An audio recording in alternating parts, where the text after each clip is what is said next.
그녀의 진짜 얼굴은 최순실 씨의 딸 정유라 씨에 대한 검찰의 첫 번째 구속영장이 법원에서 기각이 됐습니다.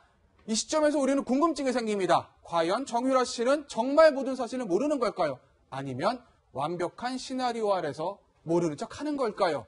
정유라 씨의 두 얼굴을 저희가 한번 추적을 해보겠습니다. 먼저 저희가 준비한 영상 보시고 오겠습니다. 취한 것 같지만 같이 다니는 걸 많이 느꼈어요. 대화를 많이 안 해요. 또 잔소리식으로 얘기 많이 하시죠. 잔소리 뭐 어떤 게 있습니까? 옷차림부터 시작해서 뭐 이것저것 딸은 자기가 보기엔 알고하고 그랬기 때문에 또 부딪힌 게 많았어요.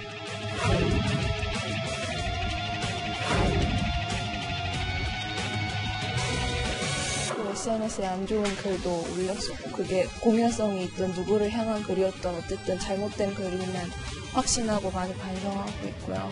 그것 때문에 이제 저도 아이가 있지만 제 아이한테 누가 그런 말을 하면 정말 기분 안 좋을 것 같고 속상할 것 같고 정말 죄송하고 이제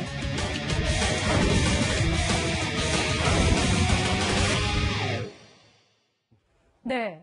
어린 척, 모르는 척, 아니면 진짜 어리고 모르는 걸까요? 저희는 그 답을 알지 못합니다. 여러분들도 함께 판단해 주시죠. 그런데요, 정유라 씨, 지난 금요일에 온 국민의 관심 속에 귀국을 했습니다. 그리고 바로 검찰 측의 조사를 받기 위해서, 그리고 영장 청구 실질심사를 받았는데, 결과는 어제 새벽 나왔죠. 기각이 됐습니다. 그래서 앞으로는요, 출퇴근으로 조사를 받게 된 것이죠. 구치소에 수감이 되지 않고. 검찰이 이 부분에 대해서 추가적인 어떤 증거를 확보하거나 혐의를 추가해서 영장을 재청구할 것인가? 왜냐하면 정유라라는 인물, 아까 저희도 말씀드렸듯이 엄마 최순실의 머리 꼭대기에 있는 인물이다. 그리고 국정농단의 핵심 주역 중에 한 명이다라는 평가를 받고 있잖아요. 그래서 영장 재청구가 과연 가능할지 또 할지 이 부분이 좀 궁금합니다. 일단은 영장이 기각이 됐는데요. 아마 기각된 거는 업무방해죄라든지 공무방해죄 자체가 공무집행 자체가 혐의 높지 않고요. 본인이 주범격이기보다는 아마 좀 종범격이기 때문에 법원에서 판단한 것으로 보이고 다만 청구를 하려면 다른 것들을 좀 소명을 해야 되지 않을까. 다른 것들이요? 그대로 가서는 영장이 재청구한다 하더라도 받아들일 가능성은 적고요. 이런 부분이 있습니다. 영장을 하는 이유가 이제 증거인멸이라든지 도주를 따지지만 수사한 입장에서는 심리적 부담인 거거든요. 내가 구속돼 있으니까 풀어놔야 된다, 풀려놔야 된다. 장시호 같은 경우도 실제 6월 7일을 지금 나오게 돼 있습니다. 막 그런 어떤 압박, 심리적 압박을 이용해서 진술들을 얻어내는 거고 정유라한테 의미 있는 진술은 삼성 부분 진술이거든요. 그렇죠. 검찰도 그걸 생각하고 있는 건데 그렇기 때문에 구속이 필요하긴 한데 그렇다고 하더라도 어설프게 아니면 소명 못하고 입증 못한 상태에 재청구는 어렵지 않을까 생각이 좀 듭니다. 자, 화면 속의 정유라 씨가 영장이 기각된 다음에 어떤 반응을 내놨는지 함께 잠시 들어보시죠. 구속영장 기각되는데 어떤 기분이세요? 뭐 당연한 결과라 생각하세요? 아니요 그러지 않고요. 죄송합니다. 검찰이 재청구하면 또 어떻게 하실 계획이신지. 그럼 다시 또 제 억울한 거 다시 설명을 저통하나 한번 해야겠다. 자, 어느 보도를 보니까 검찰에서 굉장히 당혹스러워한다 이런 얘기를 좀 썼던데 이현종 논설위원 보시기는 어떠세요? 검찰에서 지금 정말 당혹스러워하고 있을까요? 아니면 기각될 줄 알았어 이러고 있을까요?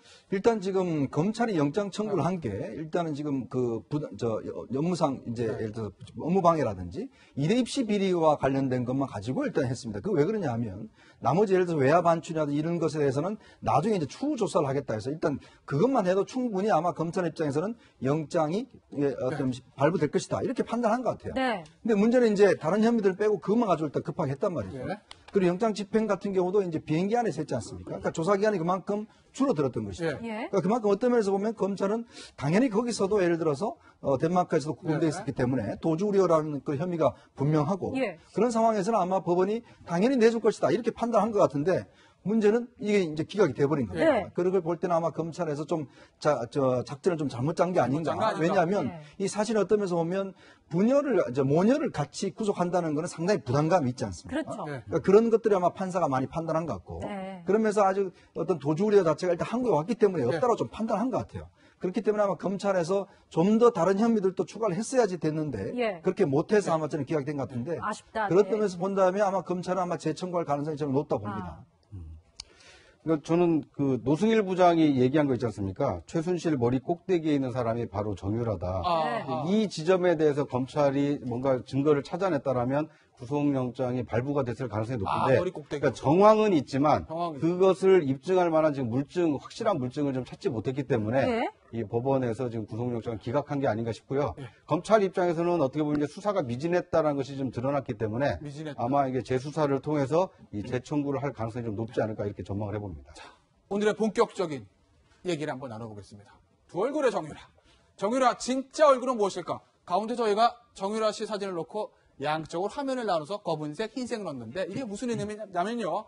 왼쪽 저는 아무것도 몰라요. 엄마가 시켰어요. 단복도 엄마가 입고 가라고 하고 전공도 몰라요. 라고 얘기를 하는데 정말 정유라 씨는 아무것도 모르는 사람인지 그게 하나 아니면 반대 모든 걸 다 알고 변호사의 조력을 봐서 완벽한 시나리오를 머릿속에 넣고 온 것인지인데 여기 한번 보실까요? 그게 공연성이 있든 누구를 향한 글이었든 이게 무슨 얘기냐면요. 영장 기각되고 미승빌딩 앞에서 기자들 만데 이런 얘기합니다. 제가 SNS에 글 올린 건 잘못한 건데 그게 공연성이 있는 글이든 누구를 향한 글이든 명예훼손은 잘못한 거죠 얘기를 합니다. 공연성이라는 말. 일반인이 쓰는 얘기 아닙니다. 법조계에서 쓰는 전문적인 용어인데 이걸 자연스럽게 쓴 거로 봐서 변호사한테 얘기를 굉장히 많이 들어서 머릿속에 딱 넣고 간 거 아닌가 하는 생각이 들어서. 변호사끼리 하는 대화죠. 네. 그리고 명예훼손죄의 피의자가 됐을 때 네. 지금 나오고 있는데 공연성이라는 거는 명예훼손, 공연하게 적시하는 거를 공연성이라고 표현하고 일반인들은 잘 못 쓰는 단어입니다. 그렇죠. 근데 잘 쓰는 사람들은 명예훼손죄로 고소 당해본 사람들은 알아요. 네.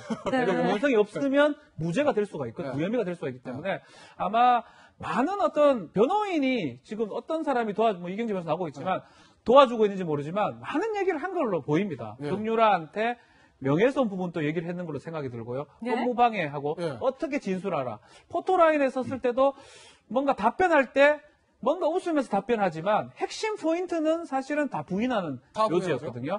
그래서 정유라의 성격은 그대로 다 드러나는데 다 나머지 준비된 답변들이 아니었나. 네. 변호사라든지 법률 조력자가 도와주고 있다. 그렇기 때문에 공연성이란 말을 알고 있고 표현한 게 아닌가 이렇게 보입니다. 사실 정유라 씨가 이제 언론을 대하는 태도에 대해서도 상당히 이야기가 많았어요. 그러니까 저희 이제 특파원이 직접 덴마크에서 취재할 때, 또 이번에 이제 항공기를 타고 함께 탑승했던 기자의 얘기를 들어보면 기자의 눈이 마주치면 이야기를 하고 싶어하고 굉장히 적극적으로 본인의 해명을 하고 싶어하고. 그런데 그 발언 자체도 이런 전문적인 용어가 들어갔다는 것은 그러니까 즉흥적으로 자기가 카메라 앞에 서는 게 아니라 변호사랑 사전에 다 이야기를 해서 한마디 한마디를 어떻게 보면 좀 연기한다. 내지는 전문적인 용어를 알지만 모르는 척하면서 본인의 무거움을 주장한다. 이렇게도 볼 수 있는 건가요? 그러니까 이제 뭐 이거 추정할 수밖에 없는데요. 그렇죠. 본인의 그 얘기를 직접 들은 게 아니니까. 네. 그런데 이제 제가 그 TV 화면을 통해서 비친 저 정유라 씨의 이 기자회견 모습을 봤는데요. 네. 그러니까 지금 이제 나오고 있는 장면이 이제 공항에 도착해서 기자들로부터 이제 질문을 받는 거 아닙니까? 예. 그러니까 질문을 받으면 바로 질문에 대해서 답을 하는 게 아니라 잠깐 생각을 하는 모습을 좀 보이거든요. 생각을요? 양미간을 이렇게 미간을 찌푸리면서. 찌푸리면서 이제 생각을 하고 얘기를 하는 것으로 봤을 때는 이것이 이제 나에게 이렇게 얘기했을 때 불리한 건지 유리한 건지 조금은 감안하고 하는 얘기가 아닌가. 감안하고 한다. 그러니까 실제로 알고 전혀 몰랐을 리는 좀 없는 거 아닙니까? 그러니까 어느 대학, 어느 과까지도 모른다라는 것은 이 상식에 좀 반하는 얘기인데 이제 그만큼 나는 대학 입시와 관련해서 관련이 없고 관심이 없었다. 이런 점을 강조하기 위해서 과도 모른다라고 한 게 아닌가. 네. 이런 추정이 좀 가능할 정도로 이 답변 내용으로만 봐서는 좀 그렇습니다. 저희가 이제 변호사를 하다 보면 조사 접견, 조사 참여도 하고 같이 하는데 가장 좋은 사람은 정말 짧게 답변만 하는 사람 좋습니다. 네. 알다시피 짧게요? 네, 아니요 하면 답변하고 네, 아니요. 수사관들이 자꾸 질문하라고 네가 얘기를 하지 말라라고 하고 그런 얘기는 아마 정유라한테도 그렇게 했을 겁니다. 조력자가.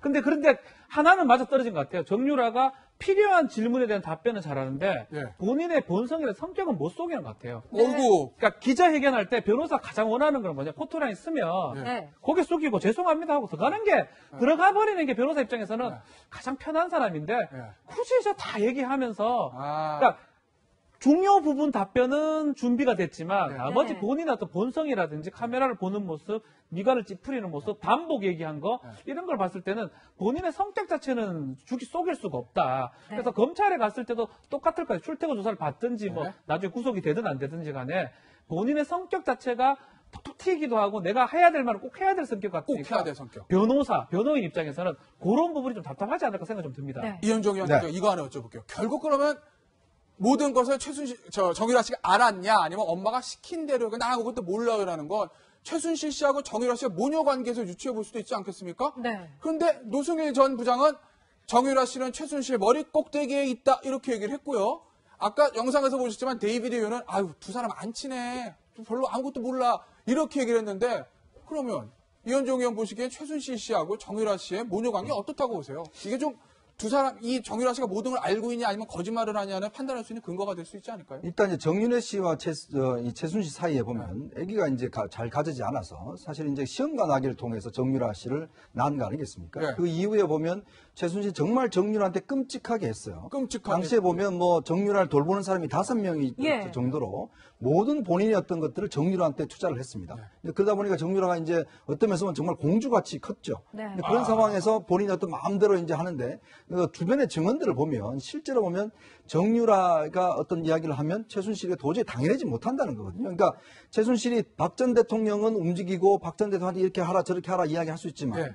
정유라에게는 그게 안 통했던 것 같아요. 근데 문제는 정유라가 그렇게 성장을 했지 않습니까? 네. 본인도 예를 들어서 눈이 있고 귀가 있다라면 그 성장하면서 엄마의 힘 당연히 알았을 거 아니에요. 네. 그걸 누리는 힘도 알았을 거고 또 이제 나중에 재산을 갖다가 포기하라고 했을 때 포기하라고. 신주평 씨와 관계 때문에 이제 재산을 갖다가 뭐 포기해라 막 했을 때도 본인이 그냥 나가버리겠다. 네. 그래서 신림동에다가 집도 마련해서 그때 살기도 하고 이랬지 않습니까? 그러니까 그만큼 어떤 면에서 보면 당돌하고 자기 주관이 뚜렷한 여성이라고 저는 그렇게 네. 보여지거든요. 네. 그렇기 때문에 단지 모든 것은 엄마가 했다. 모든 게 엄마 시킨 대로 했다. 그런 성격하고는 아니다. 그런 보면 굉장히 자기 중심적이고 자기 주도적인 그런 사람을 살았다라면 그러게요. 분명히 삼성과의 관계는 이것도 분명히 알고 있었단 말이죠. 알고 있었을 것이다. 그러면서 어떻게 지원되는가 충분히 알고 있고 이대와의 관계다 보면 본인은 아무것도 몰랐다고 하지만 실제로 교수들하고 직접 만나기도 하고 리포트도 제출하기도 다 했지 않습니까? 예. 다 알았다는 게 나오잖아요. 그런데 뻔뻔하게 거기 기자회 때는 저는 무슨 과인지도 몰랐어요라고 이야기하잖아요. 몰랐어요. 네. 그런 걸로 보면 지금 어떤 화면 속에 비친 정유라의 모습과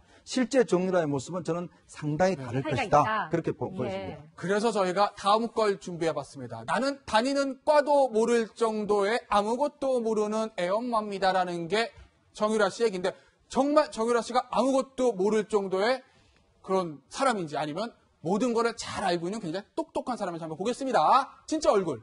이화여대 리포트. 이거 오랜만에 보시죠? 예전에 보도가 된 건데 일단 맞춤법은 원문에 따랐습니다. 맞춤법 틀리는 거 있는데요. 이게 정유라 씨가 원래 이렇게 쓴 거라서 저희가 이렇게 표현한다는 거를. 마음속에 메트로놈 하나 놓고 달그닥 훅 하면 이거 뭐냐면요.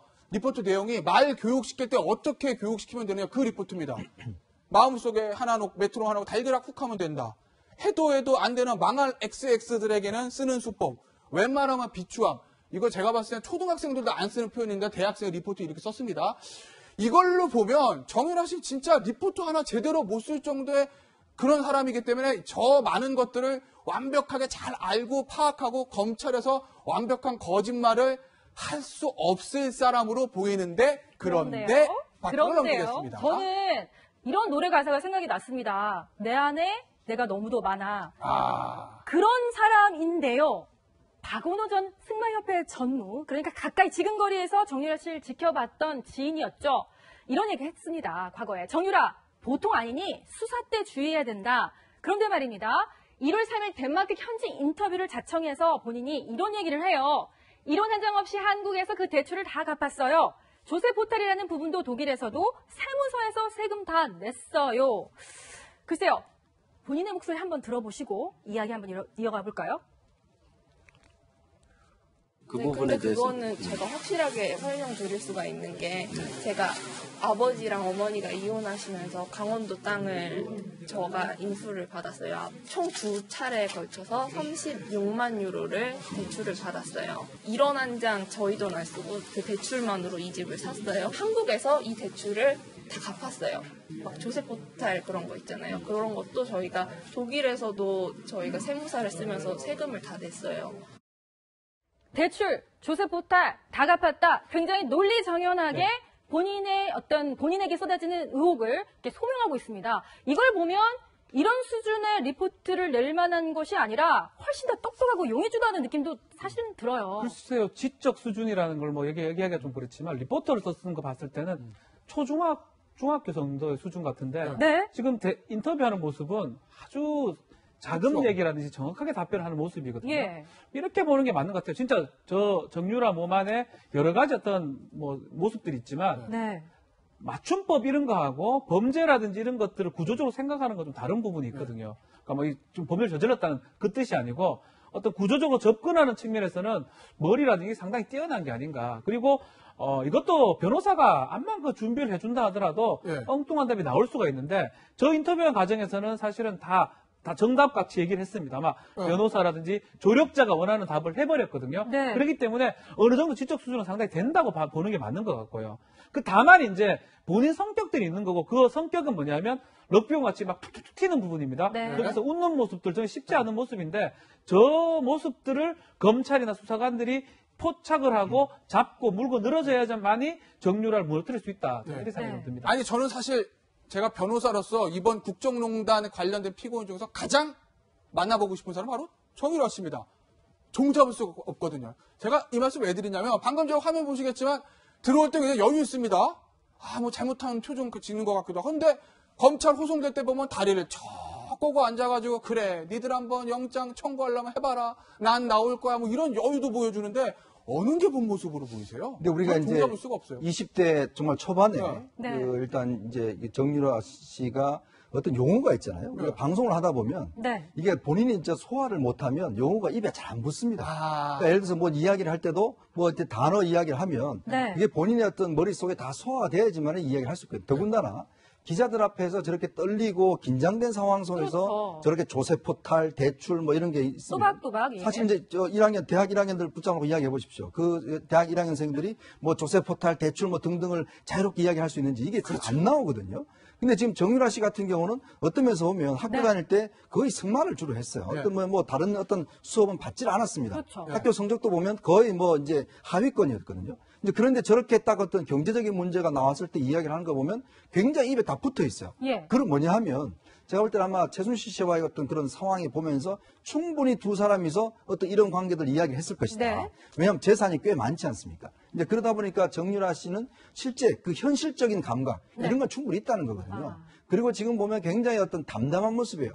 우리가 보면 장시호 씨를 보면서 그런 모습을 봤잖아요. 네. 굉장히 긴장하지도 않고 그러게요. 청문회 나와서도 두 사람. 그냥 청문위원들을 그냥 갖고 뭐 놀 정도로 사실은 본인이 주도해서 나가는 것 같잖아요. 이제 그런 걸 보면 실제 어떤 그 성격도 있겠지만 실제로 그 움직임 속에서 최순실 씨가 항상 했던 것들 누구하고 돈을 주고받고 예. 재산을 투자하고 이런 것들을 옆에서 직접 지켜보면서 본인도 상당히 체화된 게 아닌가. 네. 그런 것들 보면 아마 본인이 이런 상황들을 충분히 인식하고 있으면서 뭔가 본인이 좀 조절하는 듯한 그런 느낌들을 굉장히 많이 봤습니다. 네. 어쨌거나 정유라 씨 이제 국정농단 특히 이대 학사비리나 입시 비리의 이제 핵심인데 사실 아이러니하지 않습니까? 그 원인이라고 지목이 되어 온 정유라 씨는 일단은 자유의 몸이고 거기에 관여했던 이대 전 총장이라던가 5명의 또 교수들은 지금 현재 구속이 된 상태고 그래서 이것을 좀 국민들이 볼 때는 갸우뚱하는 부분이 좀 없지 않아 있는데 이제 향후 행보에 대해서 저희가 짚어보지 않을 수가 없을 것 같아요. 그런 측면에서. 자, 본인은요, 내가 덴마크에 남아있었던 이유는 아들 때문이었다고 했는데 입장이 바뀌었습니다.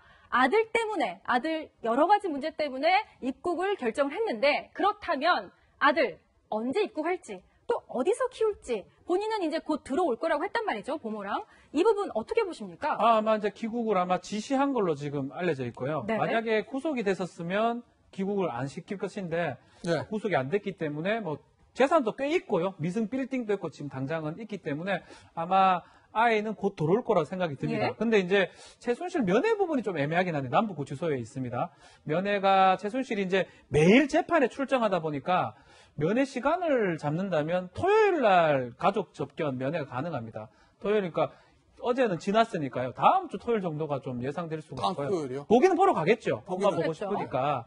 그냥 뭐 어떤 그 접견 장소에서 어떤 얘기를 못하면 녹음되니까 얘기하기는 어렵다고 보면 결국은 얼굴 보러 남부구치소에 갈 가능성은 있다 이렇게 생각이 좀 듭니다. 자, 그래서 아들 문제 그리고 엄마 문제에 대해서 정유라 씨는 어떤 얘기를 하고 있는지 그 얘기 먼저 한번 들어보겠습니다. 혹시 데려온다면 어떻게 데려오시나요? 네, 최대한 빨리 데려오겠습니다. 지금 나온 계획이 있나요? 아니요, 아직 계획은 나오진 않았습니다. 제가 이제 대마국도 연결을 해봐야죠. 면담 관련해서는 뭐 얘기 나온 게 있나요? 어머니 면담 관련. 네, 아직 없습니다. 어머니 면회하실 계획이 있으세요? 네, 있습니다. 언제쯤 하실 예정이에요? 제가 검사님한테 여쭤보고 해야 될 것 같아요. 어머니 안 보고 싶으세요? 보고 싶죠, 당연히. 어머니 최순실에 대한 면회 문제하고 아들의 양육 문제는 저희가 후속 얘기가 들어오는 대로 계속 말씀을 드릴 거고요. 다음, 엄마 대신 증거인멸, 재산관리. 자, 일단 한국에서 지금 정유라 씨는, 최순실 씨는 남편이었던 정유라 씨가 이혼을 했고요. 유일한 혈육인 정유라 씨 혼자 남았는데, 그러면 정유라 씨가 한국에서 자유롭게 활동하면서 증거를 인멸하고 어머니의 재산, 일각에서는 독일에 숨겨진 재산이 있다라는 주장하는 분들도 계신데, 그런 것들을 전부 다 관리하는 것 아니냐. 그렇기 때문에 꼭 구속을 해야 된다라는 게 검찰의 지금 입장으로 보입니다. 구정우 차장. 네. 그런데 이제 저 증거인멸 부분은 본인이 진술을 하지 않는 것이 어떻게 보면 가장 그 어머니를 돕는 거기 때문에 네. 구체적인 진술을 안 하는 것으로 할 가능성이 높고요. 실제로 있는 자료를 폐기한다거나 이제 그러기에는 네. 사실 이제 현실적으로 좀 어려운 게 아닌가. 왜냐하면 지금까지 검찰도 수사를 했고 특검까지 수사를 한 마당에 이제 와서 증거인멸에 정유라 씨가 나선다라고 보기는 좀 어려운 측면이 있어 보이고요. 예. 다만 이제 어떻게 보면 이제 한 집안으로 보면 그 가장 역할을 했던 어머니가 지금 구속 상태에 있기 때문에 이제 그런 집안일을 이제 거두는 일은 정유라 씨가 좀 할 수 있지 않을까. 그리고 저는 이건 추정입니다만 아들을 좀 빠른 시간 내에 한국에 데려오려고 하지 않을까 하는 생각도 좀 듭니다. 예. 왜냐하면 이제 어머니와 그 나이 어린 아이를 떼놔야 되느냐 이런 네. 동정 여론도 생길 수가 있기 때문에 오. 아마 이제 데마크에 굳이 둔다라면 이제 비용도 많이 들 테고 빨리 데려와서 예. 아이와 함께 있는 모습도 보여주면서 이제 구속을 좀 피하려고 하지 않을까 이런 전략적인 측면도 숨어있다는 말씀이시네요. 그렇습니다. 네, 국정농단 또 관여 인물, 핵심 인물이었죠. 사촌언니 장시호 씨와의 만남이 이루어질지도 또 다른 관심사인데요. 사실 이제 삼성동 자택 안에 장시호 씨가 최순실을 검찰에서 만났을 때 최 씨가 아이 그리고 딸 정유라를 키우는데 돈이 필요하니까 그 안에 있는 금고에 있는 돈을 가져다 써라. 이런 얘기를 또 했다고 해서 그때 상당히 파장이 일파만파였잖아요. 과연 장시호 씨 앞으로 정유라 씨와 어떤 관계를 설정하고 또 두 사람이 만나서 어떤 이야기를 할지도 상당히 궁금합니다. 장시호는 이제 곧 나오죠. 이제 일단 네. 지금 현재 구속 기간이 이제 만료가 되면서 만료가 되면서 이제 곧 이제 출소를 합니다. 그리고 이제 장시호 씨 같은 경우는 그동안 최순실 씨가 여러 가지 어떤 뒤처리 일을 많이 이제 이야기를 해왔지 않습니까? 어떤 면에서 보면 장시호 씨가 이제 그 특검에서 상당히 특검 도우미로 활동을 하긴 했지만 결국은 손은 안으로 굽는 거 아니겠어요? 네. 결국 이제 지금 보면 물론 이제 석방도 했지만 사실 이제 그 정유라 같은 경우도 사실 장시호 씨의 갔던 길을 따라갔잖아요. 네. 그러니까 그 어떤 스포츠 승마를 해서 대학 갔듯이 그거 그대로 따라갔고 사실 어릴 때 보면 장시호가 정유라를 거의 같이 케어를 하다시피 해왔으니까. 그런 것 같아요. 어떤 면에서 보면 이제 최순실은 안에 있겠지만 저는 장시호 씨가 밖에 나온다 하더라도 물론 그 가족 일단 있지 않습니까? 그리고 그 재산 자체가 이게 지금 정리가 되기 아마 쉽지는 않을 것 같습니다. 이게 재산이 한두 푼이 아니지 않습니까? 지금 장시호 씨만 해도 그 집안 재산이 거의 1,000억대에 가깝다고 이야기하잖아요. 그리고 보면 지금 그 어머님이 지금 굉장히 또 많이 아프시다고 하고 그러면서 본다면 장시호 씨도 나오게 되면 이제 좀 자유 몸이 되는 거니까 아마 그 집안 전체를 좀 돌봐야 되는 그런 가능성도 있고 저는 그렇기 때문에 아마 정유라 씨하고도 충분히 만날지 않을까. 그리고 어떤 자신들의 가족. 왜냐하면 정유라도 지금 의지할 사람이 없습니다. 아마 아버지를 만나기는 굉장히 좀 힘들 거예요. 그렇다고 한다면 친했었고. 그렇죠. 장시호한테 여러 가지 자문을 많이 구하지 않을까라는 그런 생각도 좀 해봅니다. 자, 정유라 씨에 대한 관심 마지막입니다. 아버지 정유라 만날까? 방금 전에 이현종 의원도 잠시 언급하셨습니다만 정유라 씨하고 최순실 사이가 그렇게 썩 좋지 않은 것으로 알려져 있는데 과연 아버지와 재회를 하고 향후 휴일을 도모할까라는 관심사가 쏠리고 있는데 거기에 대해서 정유라 씨는 예전에 채널A와의 단독 인터뷰에서 이렇게 얘기했습니다. 제가 정말 쪽에서는 부각을 나타냈지. 그리고 기획이 나는데 중3 때 정말 그만둔다하겠다. 내가 생각 말이 많고 근데 아버지 엄마에 대한 힘들어했었는데 왕따를 많이 당했지. 부모가 잘못해갖고 애를 저렇게 만들어 놓은 거 아닌가. 너무 어린 나이에 마음 둘 데가 없으니까. 그럼에도 불구하고 네. 이 정윤혜 씨하고 정유라 씨의 만남은 조금 상상하기 어렵다. 정윤혜 씨도 지금 상상하기 어렵다. 수사를 받아야 될 수 있는 상황이기 때문에 두 사람은 만나기는 쉽지 않은 상황이고 뭐 연락은 할 수가 있지만 만남은 조금 어렵지 않을까 생각이 듭니다. 네, 오늘 말씀 감사드리고요. 박준 변호사님과는 여기서 인사드리겠습니다. 감사합니다.